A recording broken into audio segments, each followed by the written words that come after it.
thanks for coming out. It's good to see, as Pete said, so many people who I know and see you in real life. And to support a kind of emerging budding conference, it's really an honor to be here with you and willingness to share. Pete always talks about, sometimes Pete comes from a marketing background, and I come from an academic background. And sometimes there's these cultural differences between our two fields. And one of them is referring to the human connection movement. And in academia, at least my brand of academia, we don't talk so much about movements or the work we're doing as a movement. But I think it's actually a wisdom that has grown on me that actually we do need a movement in Canada and throughout the world to be more connected. And so I've kind of bought into that idea. So part of our movement is what we do. And the purpose of my research program with GenWell is to really inform the movement about where it should be going and what we can do to actually make a difference in connecting Canadians. I want to acknowledge, first and foremost, I'm joining you from the Sanghees Nation of the Lekwungen speaking people. And I want to acknowledge this because another wisdom that has come to me from Indigenous peoples is how we're just broken records here in academia, that Indigenous people have been teaching for a long time the interconnectedness and interdependence of all things, of all of us, that our health, our mental health, our physical health, our social health, the WHO definition of health, really that's just goes back to basics of what Indigenous people have known since time immemorial. And that's not just the Indigenous people of Canada, but all of us who come from Indigenous peoples from all over the globe, who, through processes of colonization, globalization, capitalism, have really been subverted and caused to forget those critical teachings of our forefathers and our foremothers. And so just wanted to recognize that, and first and foremost. Much of the data that I'm going to present to you today comes from the Canadian Social Connection Survey, which Pete and I launched right after kind of the beginning of the pandemic in 2021, because we wanted to see how people would recover from the pandemic. Because Pete had been working on this since 2016 and knew that loneliness and social disconnection wasn't just a pandemic problem, though the pandemic is what woken lots of policymakers up to it. And so we wanted to kind of monitor post-pandemic recovery, see how that recovery is unequal, how some groups are affected more than others, and then also to inform this idea of developing Canadian social connection guidelines, public health guidelines, just like food and exercise guidelines, that could tell Canadians what they need to do to live happy and healthy lives. And so that study consists of a 4-year sero-cross-sectional study with about 3,500 people per year. And then we have a cohort, the second wave, the first wave was 2,000, second wave was 350 or 500, and then the third wave was 350. So we kind of dwindle. We'll expect probably to stay around that in the future years of collection. And I'm going to try to keep that cohort funded as long as my career goes, so that we can follow people for really as long as we can to really see how their lives and their social connections change. Much of the data from this survey is being incorporated into these evidence briefs, which our team is putting together to really inform some of these key questions, such as, I don't know if I have a laser pointer, oh, it doesn't work, but is it good to live alone? Is it good to talk to strangers? How much time should you spend alone? How many friends do you need? All these sorts of kind of key questions. And we use the data and we mix it with all the evidence from existing studies. So visit cash.org to really see a lot of these. We have more than, I think, around 50 evidence briefs planned, and all of that evidence will go into forming the Canadian Social Connection Guidelines. I'm not going to cover that evidence today because it's all already there and available. I wanted to bring out something new. Because I started this presentation, I started analyzing the data to see, what do I want to talk about? And so I first just started plotting trends from our cohort and looking at how people's loneliness and social support have changed over the 3 years that we've surveyed them. And yeah, these are statistically significant. P-value 0.05, sure. There is a declining levels of loneliness. People are getting less lonely. There is an increasing levels of social support. But if you're a layman, the lines are kind of flat, right? Like, things aren't changing all that much. There are meaningful differences in people's lives. I think the proportion of people who are lonely all of the time has dropped by half. And so, you know, it's at least that kind of severe, intense loneliness. Same with the percent of people who are lonely and moderate. It went down from 21% in 2021 to 15% in 2023. So that, you know, these are meaningful for a lot of people. But at a population health, I work in public health, I would say that we're not making the sort of progress that we need to be making to really create a healthy culture. This isn't just for these some measures either. If you look at the number of hours in a week in the past 7 days that people spent socializing, people are spending about the same amount of time with their neighbors, their coworkers, their friends and family. Technically, friends have increased a bit, which maybe is coming at the expense of some family time. But you know, overall, lines are pretty flat.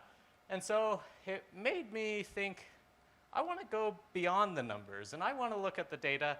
And so most of what I'm going to present to you is actually not the numbers from the survey, but my gleanings of listening to the participants who took the time to participate in our survey. And so this was mostly through a thematic analysis of reading through their responses, hundreds of responses in response to our open text questions, because I felt like is what we really need to do.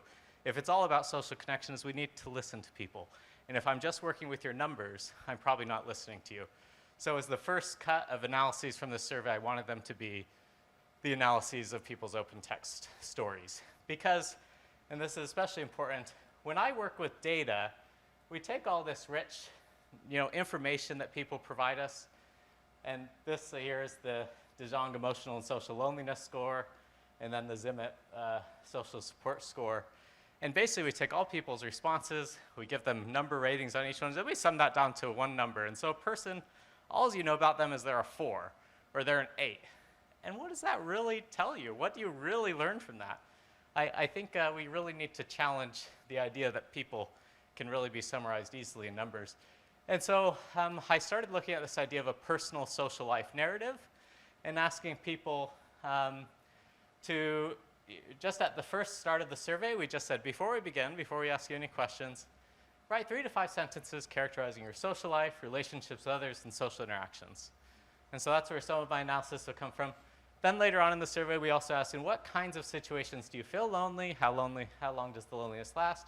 And then when you feel lonely, what do you do to cope or resolve your feelings of loneliness? And so I read and reread this data, started to aggregate what I thought was some of the key themes, identified keywords and grouped those keywords into themes and subthemes, kind of like you did when you were making the lists, right? Somebody might say love and somebody might affection. Well, my job was to say, okay, love appeared this many times in the data set, affection this many times. Let's count up and put those together and say that this is a theme, right? And so that's basically all we did. We also did things like looked at the sentiment. So there's these things called sentiment dictionaries in which you can rate somebody's responses, how positive or negative the valence or the sound of their language is. And we looked at that, and then we plotted all this data, and we looked at how often these words co-occur together, and what are the stories that people are telling. And the hope here, as I said, is to really tell a story about the reality of social health in Canada, not just what the numbers have to say. Of course, because I am a quantitative epidemiologist, I was curious to what extent the sentiment of these answers and the tokens, the appearance of those keywords, related to various dimensions of those numbers. And we find, for example, that people's stories, those 3 to 5 sentences that they told us about their social life, really relates to social support, subjective happiness, single item life satisfaction rating, and loneliness scores. So there seems to be some signal in the noise that their stories are telling stories about the things that we're measuring in numbers, but the correlations are overall quite small, which we would expect from this type of analysis. And so from that first question, I just wanted to cover a brief overview of what we found. So we did what's called a cluster analysis, and cluster analysis simply looks at, okay, in somebody's responses, how often do certain words or themes co-occur together? And from that, you can see that this is the cluster. I plotted this 2 different ways. One is in this network diagram here, and 2 is in this chart here. I think that's called like a hendogram or something. But you can see that, the number of clusters is really subjective. I kind of clustered them into 3 things based on that graph. The first was strong ties. Really at the center of the graph here, in this circle, the graph actually goes much bigger, but I cut it down for graphic design purposes. And it's that first cluster up at top. And you see that first cluster includes time, so issues related to time, socializing, so activities of social, and then mentions of intimate partner, friends, and family. And the stories that were told in this cluster was really that the core of people's social lives, the core of how they spend their time, is their friends, their family, and their intimate partners. The second cluster was what I described as connections across the life course, or the social interactions that fill our days. And really there were 2 subclusters here. 2A is work and leisure, then 2B is healthy aging.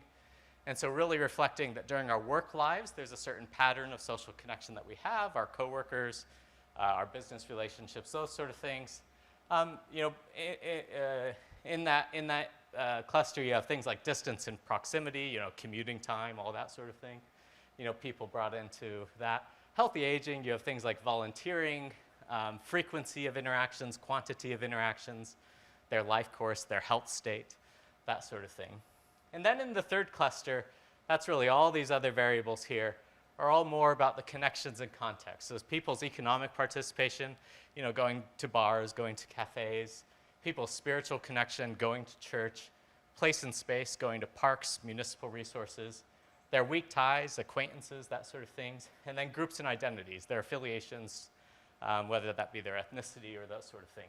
And so you can kind of think of this expanding circles, kind of like Dunbar's number, this idea that you have a close inner group, but then that kind of expands outward. That's exactly the pattern that we see. And I think the thing I wanted to stress with this was that our social lives are complex.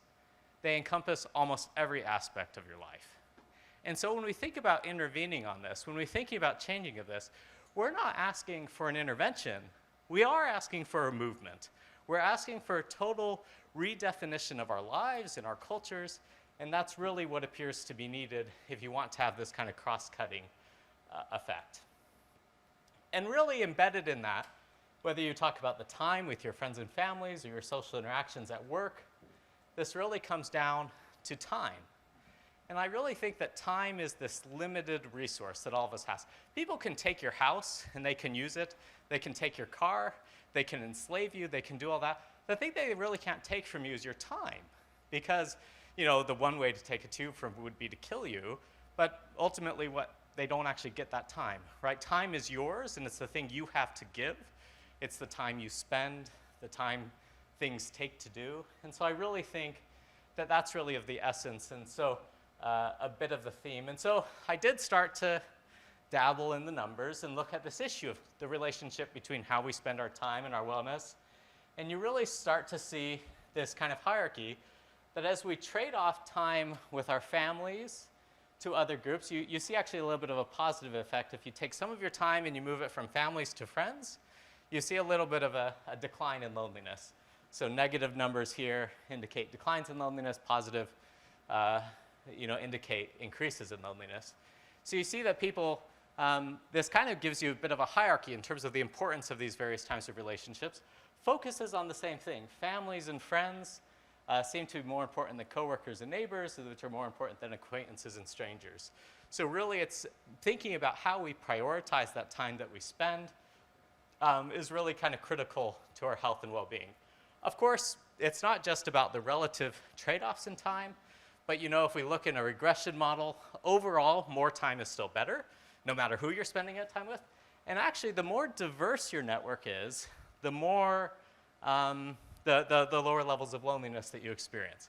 And so if you're spending all of your time with just your family or all of your time with just your friends, that's not as good as spending more of your time equally across those groups.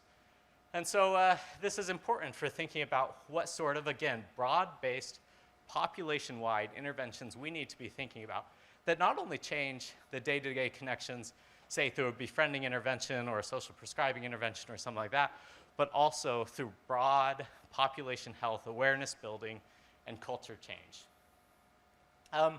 The next thing I did was kind of looked at these predictors of loneliness. And because the way our survey is designed, we have what's a core module, and then we've got, every year, we have 3 to 5 sub-modules in which you randomize participants to answer certain subsets of questions. And this allows us to get maximum amount of information to really kind of understand what's going on in Canada. So unfortunately, these aren't all in one model, so I can't tell you which models are more important than the other when you consider them together. But as what we see, so we have a model that includes just their demographic characteristics, a model that includes their personality characteristics, a model that includes their attachment style, a model that includes their self-concept, so their self-esteem, their self-efficacy, a model that includes interpersonal characteristics, their household side, relationship status, number of close friends, social support, a model that includes satisfaction with the neighborhood, ownership of their homes, housing costs, design and type of residence, and then a model about their cultural values. And as what you can kind of see here is that attachment styles, self-concept, and interpersonal, those kind of basic facts of social life, that's what really is most important. And so while I recognize that there's probably a public health need to change people's environments as well, that ultimately if you're not intervening to help people feel good about themselves, feel empowered, feel like they are somebody worthy of connection, if you're not helping people learn how to establish healthy relationships and attachments, and if you're not intervening to really encourage people to invest time and energy into their social relationships, then your impact on loneliness is probably not going to be as high as you would like. And so then I wanted to look at their narratives about what kinds of situations they feel lonely, how long does loneliness last. And I'll summarize this just very briefly, is that there's really a continuum of loneliness. When we think of this as a measure of health, many of you have kind of seen this dynamic before. John, what's my time? What's my end time? You're good. I just want to know the time, because okay. Yeah, okay. So there's really this fleeting loneliness. There's been research on kind of fleeting loneliness. If you just spend a couple hours alone, you're going to have a lower affect. You're going to have a stress response to that. Time alone is generally aversive. There is some amount of social connection, some amount of time spent alone that can be good. We usually frame that as solitude as opposed to aloneness. But the kind of sort of negative affect, that's just fleeting loneliness. It usually goes away. It doesn't last long. And it's one type. Then there's situational loneliness. That's when something's gone wrong or something has changed. You've moved to a new city, your best friend went away to school, you're having a change in disruption, such as COVID, or you've lost a loved one. The situations of your life have changed, and that's disrupt. And so those people will probably need a different level of support, than those who are talking about their fleeting experiences of loneliness. Then there was this interpersonal sense of loneliness. These people just generally had the feeling that they didn't fit in, that they didn't connect with others, that they weren't valued by those, that they were conflicted or alienated with the people in their lives. And again, that's a very different intervention than helping people who have just moved to a new city, for example. And then you have chronic loneliness, and these are people who live with disability, with social anxiety, with poor social or emotional loneliness and chronic illness. And so some of you have probably seen similar typographies from this. I think the thing that's important is this is the wisdom that's coming from participants. These are what they're telling us about these things. So while we might have fancy words for all these various different things in academia, this is actually just what people describe in their lives. So when you do go to look at those evidence briefs on the CACH.org website, remember, this is whose experiences resulted in that evidence. They're a smart, well-informed bunch of people. So then we wanted to know, okay, you have these different types of loneliness. Now, how do you cope with loneliness? And from this, we see that there's a range of coping responses. There's people who emotionally respond, they cry. That's emotional release. They ruminate. They dwell on, I'm lonely, people don't like me, that sort of thing. There's kind of support seeking. They go out. They want to talk to their friends. There's kind of social responses where you just go out and get contact. Sometimes that's with humans. Sometimes that's with pets. I was really impressed by how many people mentioned that what they do when they cope with their loneliness is they go cuddle their dog or they talk to their dog or cat. And then there's avoidant responses. People eat, they scroll on social media, They do chores, hobbies, exercise, religious. They just try to avoid the experience. They try to preoccupy and busy themselves. And so we were fortunate in that we actually looked at, we used the 60-item COPE inventory, which creates subscales for each of these different types of coping. And we looked at, okay, which of those actually appeared to be effective? And what works, if you can help people to actively cope, to when they are lonely, to not avoid it, not get distracted on social media, not to binge eat the sugar and pop and all that sort of thing and alcohol. But if you can get them to actively do something about it, that's probably one of the strongest things. Then if you can get them to seek out emotional support, that's the strongest thing. So again, that intervention that focuses on helping people cope and connect with one another really seems to be critical. What does not work? Venting emotions. If you're not actually trying to seek support or derive support from people, if you just want to complain to them, that doesn't really seem to work. So we really need to rethink how we approach support. Substance use, again, those were associated with higher levels of loneliness, and same with behavioral disengagement. If you just give up and you've just given in, I'm lonely, that's my life, those people are those who have higher loneliness scores. And so really the key takeaways from this first set is that social life is complex. It encompasses almost every aspect of life. There are different types of loneliness with different triggers and causes. And people employ a wide variety of adaptive and maladaptive strategies to kind of cope with that. And I think the conclusion here is that we do need a movement to really address these underlying issues in our health. They say that 80% of health is the social determinants and 20% is medical care. Well, that's not reflected in the way that we make public health investments, is it? The next thing that I wanted to talk about is, okay, what do people say that we can do about this? If we just ask the people in our survey, what do you do to cope, and what should people do to cope? What do we kind of did? So we did kind of that same approach with our data here. But just to demonstrate sort of the wisdom of this group of people, we also asked them to rank the importance of various health risk factors. And so you see here, sorry if the text is a little small, but diet, if you ask what's important to your health, almost everyone will say diet's really high up there. And again, it is pretty high up there. It's the higher this bar, the higher that bar means the higher people ranked it on average in terms of what they believed was important to their health. So in order, you can see along the edge there or on the bottom, diet, physical activity, sleep, financial situation, quality of romantic and family relationships, genetic factors, stress from relationships, the amount of social interactions you get. So people generally recognize that social connection is important. They put it kind of high up in the distribution, not as high as diet, physical activity, and sleep, but as Pete always says, we haven't been telling people about social connection for 20 plus years. We've been telling them about diet and exercise and sleep. And so it's kind of interesting. Then if we looked at, okay, let's look at correlations with self-rated physical health with participants' kind of rankings and see kind of how it distributes based on whether or not they comply. So we used this scale called the Hampson Good Health Practice Index, and we said, okay, based on their ratings, so if you say you exercise a lot versus a little, what is the effect of that on your health? And they're ordered here in terms of the order of the effect size, so how important we objectively see it on their self-rated physical health. So again, how you think of your health. So I think I am healthy because I exercise and I eat well and that sort of thing. That really influences their perception of their health. But also, in some ways, that's a reflection of their lived experience.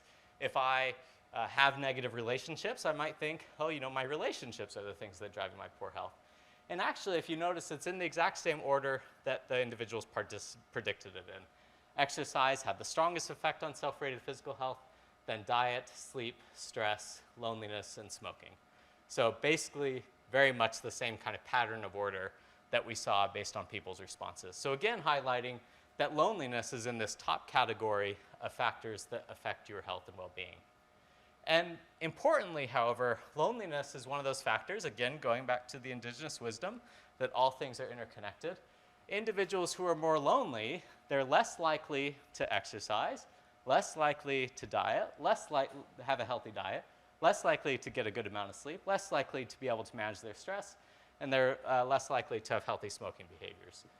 And so really underscoring that social connection is a kind of fundamental determinant of your health and well-being. So then we started getting into questions, because we're moving towards this idea of developing public health guidelines for social connection. We want to hear what people have to say. So I'm going to kind of rapid fire through these of what people kind of said to various questions. So how many friends do you think somebody needs? If you look at the distribution here, a large proportion in all of our responses said, well, it varies person to person. And undoubtedly, there is some individual level effect. I think that probably to some extent, there's actually ranges that could better reflect interpersonal variation. But you really see that somewhere around 3 to 4, 4 to 5 friends is where most people say that you need. That's the social kind of close, intimate relationships that you kind of seem to need. And if you go read our evidence brief on this on the CASH website, we actually recommend around 4 to 6 friends is kind of the number that you need. So how frequently should somebody socialize? Well, a good proportion of people, about half said, you need to be socializing at least weekly. There was really this difference in the data, though, between the quality of those social interactions, the intents of them, and it really seemed that people believe that you need interaction on a daily basis, but you need connection on a weekly basis. So you need to be making sure that you are finding intimate time to connect with people kind of weekly, but every single day you need some form of interaction. Maybe that's a little lower quality, maybe that's not as fulfilling, but that's roughly what we say. Again, 33% of people acknowledge this varies by person to person. So what do you think are the things that limit people's ability to make friends? People give a wide number of factors. Again, I'm stunned by the intellectual capacity and the things that are reflected in these survey responses. People acknowledge that people have fear of rejection and social anxiety. They acknowledge introversion and shyness. They acknowledge disability and interpersonal dynamics, not having common interests with people. Technology and social media getting in the way. Time constraints, financial barriers, environmental and infrastructural issues, cultural and social factors, work and lifestyle. The number of barriers seem to be quite large, and so we asked, okay, well, what do you recommend somebody do to overcome some of these barriers to connection? And they talked about self-improvement and planning and time management, being economically adaptable, so choosing low-cost or free social activities over those which are more expensive, utilizing technology positively, engaging with communities through clubs and organizations. None of this is really all news to you, but it's nice to see that the same things that we're teaching in public health or that we're kind of coalescing around as a community are also the things that people on the ground are saying about their social lives. Same thing when it comes to social skills. People say that you need to be open, you need to express interest and curiosity. It's carrying around the fork, letting people know that you're available and interested in connecting. Kindness and positivity, communication skills, listening and empathy, mindfulness and attentiveness. Those are the basics. People talked about being sensitive. This is kind of a thing, I think, increasingly in our culture, increasingly in kind of a melting pot style culture where lots of people have different attitudes and views and cultural expectations of just being aware and considerate and courteous, maintaining those boundaries and respect. But then also people talked about this idea of doing the self-work, making sure that you yourself have the emotional intelligence, that you have your confidence and self-esteem, that you deal with your anxiety and fear. And so really, again, the complexity of this intervention requires interventions from the individual level all the way up to a society level. So how and where should people go to meet? Again, I'm going to skip largely just quickly through these slides. You all know that the number of ways that you can connect is as many, I don't even know a good analogy for it. There's a million different ways to connect. You can connect however you want, right? Walking, that's just taking a walk around your neighborhood, and we have now evidence that shows that's effective, right? So, find the thing that you're passionate about, find the environment where you're going to excel the best, and that's what people say you should do, and that's, the list kind of goes on in terms of where people think that you should be connecting. So all of this will, hopefully go into GenWell's, advice, its tips and stuff that it does to help people think about these types of social connection. Same things for the types of social activity. One of the ones that I like a lot is incorporate people in your everyday activities. You have to go to the grocery store anyways. Might as well be a friend and do your grocery shopping together. You need to go to work or, all these sort of things. It's going to vary by person to person what you do, but ultimately these social connections and forms of socializing are really what people recommend that you engage in. Again, social events, make sure you celebrate when you can celebrate. Physical activity, get out there, get walking, and that sort of thing. And how would you recommend that somebody decide? So once you're there in that environment of where people are connecting, how do you recommend what people explore their friendships? Find the mutual interests. Find people who will equally invest in you as you invest in them, in having reciprocal relationships. Find those who you just naturally kind of jive with. And again, these are kind of the basic social skills of how you go about creating a social network, and hopefully will form the idea of developing Canadian social connection guidelines. Once you've got somebody, once I like Sue, I really want to befriend Sue, then you think about how do you connect? Well, we did a thematic analysis of participants' responses to about developing. They say focus on what you share, be flexible, be adaptable, trust other people, assume the best, find reciprocal relationships, give and take, share and care.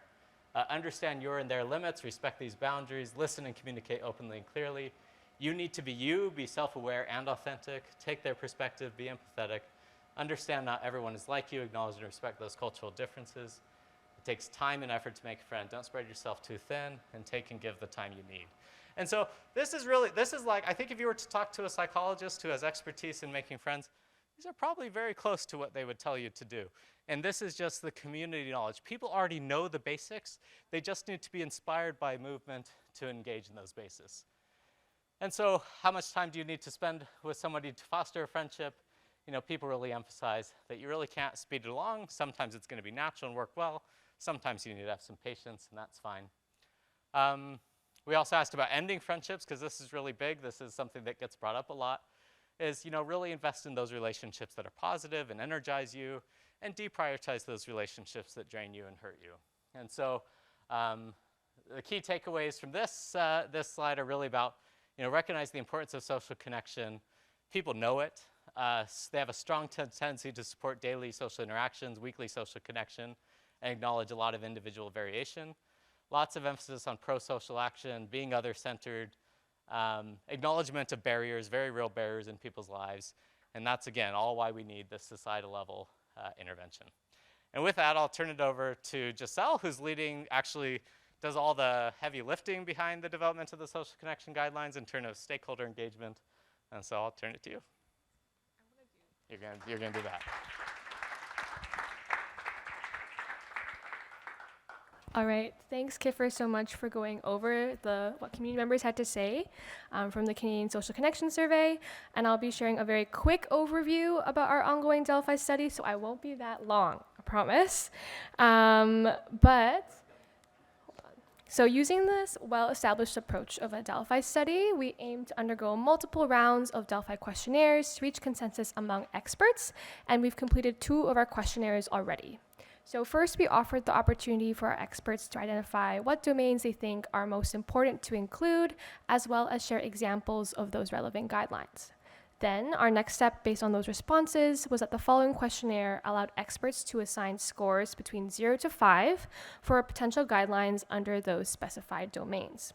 A score of 0 indicates that a guideline should not be included, and 5 indicates that one should absolutely be included. In order to reach an agreement within our Delphi study for the proposed guidelines, we will need to reach an 80% consensus among all of our experts. And then after the consensus is reached, we will then conduct focus groups with key populations to gather feedback on the guidelines, such as the applicability and feasibility of what has been suggested.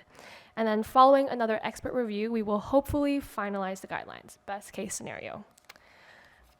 The key research questions that we hope to address is how should the guidelines look? What should they consider? How should they be developed? What guidelines should there be for individuals versus organizations, communities, and governments? And what factors are important to social health? The experts we are engaging with have either professional or lived experiences in our topics of interest. Most of our professional expert samples are researchers and educators, but we also have community members and community organizers who are part of this process as well. The communities of interest of our experts are mainly focused on the general population, but there's also knowledge on those that live with chronic diseases, people with diverse sexual orientations and gender identities, racialized people, and many more. And additionally, as shown on the next slide, Experts have a range of knowledge on a variety of age groups, with most being focused on people aged 19 and up. Regarding where our experts are based geographically, the majority of our experts are based in North America, but we also have representation in other parts of the world like Central America, Caribbean, South America, and many more.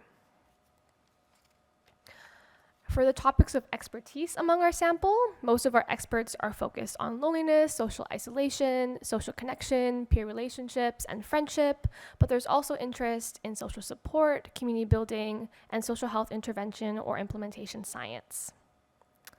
So based on our 2 rounds of Delphi questionnaires so far, the following are suggestions from what experts on what guidelines should address. On an individual level, for example, there's making social connection a priority and taking your relationships deeper.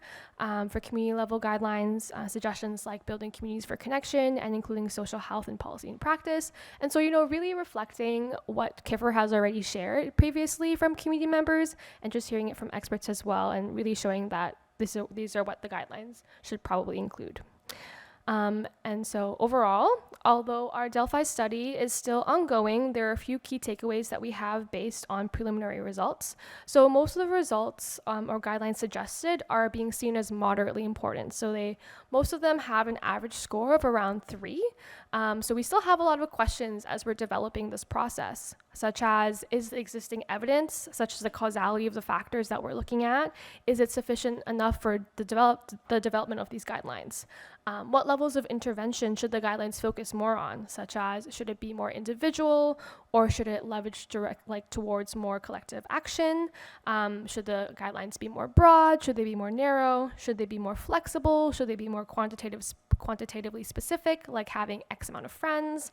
And should guidelines be developed with the intention that it be universally transferable, or should they be more person-centered? But overall, as you can see, this is a very complex process that will continue to reveal questions as we work to create these guidelines.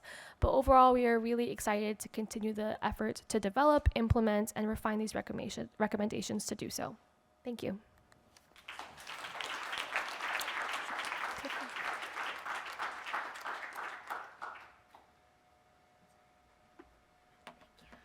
Thank you. Thank you. Sorry, I had to just nip out and sort some admin. I've got a little video I'm going to show you later. I had to get set up. So we ready for... We've got 7 minutes until Julianne is going to be ready to go. So okay, so we'll do some Q&A. Yeah. Everybody, we're just tight for time just this morning. Yes. We've got Julianne, and she's got class at 11, whatever time that is. So we're trying to squeeze things in. But we've got a little extra time at lunchtime, so we're really trying to connect so we can have further conversation. I got to say, I'm a little concerned because there was that whole winking thing around walking. Yeah. And now I noticed with Kiffer, he's got a whole thing about mushroom collection. And in Hamilton, I live in Hamilton, they just closed down, 3 mushroom dispensaries. So you want to just be a little careful maybe with some of the things that I think it's fine to look for mushrooms. But Did I mention mushrooms? I don't remember that. yeah, we can do a little Q&A here. Then Julianne will come on, and then we can do some more there. So any questions for? Yeah, yes. Okay, gentlemen. Thank you for the presentation. I was curious about the slide where you're talking about the different coping strategies for loneliness and evaluating how effective they are. Could you clarify the difference between use of emotional support and venting emotions? Because both of them involve sharing your feelings. So is emotional support then making sure the other person's reciprocating and listening to that person? Because one's like one of the highest strategies and the other one's at the bottom. Yeah, I think that's a really interesting. There's probably people in the audience. I just maybe think like people like Bev behind you who probably know much more about these sort of interpersonal dynamics than I do, because it's not explicitly my area of interest. But the COPE inventory was created really through a process called factor analysis, in which you identify groups. And for some reason, the types of strategies do cluster on these 2 different factors. That while you might both be engaging with other people, there seems to be a difference in your orientation. Something my partner does, sometimes when my partner brings something to me, I want to solve his problems. And he'll say, I'm not actually looking for answers. I'm looking for a sympathetic ear, right? And so I think your orientation towards others, whether you go to them for a source of support to pull in something that you value to them, or if you go to somebody just to vent, those are two different styles of relating to people. It's not necessarily the action per se. I would, like I said, I'm not an expert here, but a lot of this has to do, probably is bound up in your attachment style. It's probably bound up in your own personality traits. And so there's maybe moderators here that we don't know about that are actually explaining these two different types of orientation. But I would say that it does merit, research into looking into interpersonal communication, that what is more rewarding and helpful to you? Is it just venting? Does that really solve the problem? Or can you actually reconsider how you approach your relationships with other people and say, actually, I need to go more to my partner to actually listen to what advice they have to say. Or maybe I have a clique that I can go to and get multiple sources of perspective and then suss it out from there. But I think that's kind of my impression, is that there is something different about that orientation of how you approach people. At the back there, yeah? Do you want to just...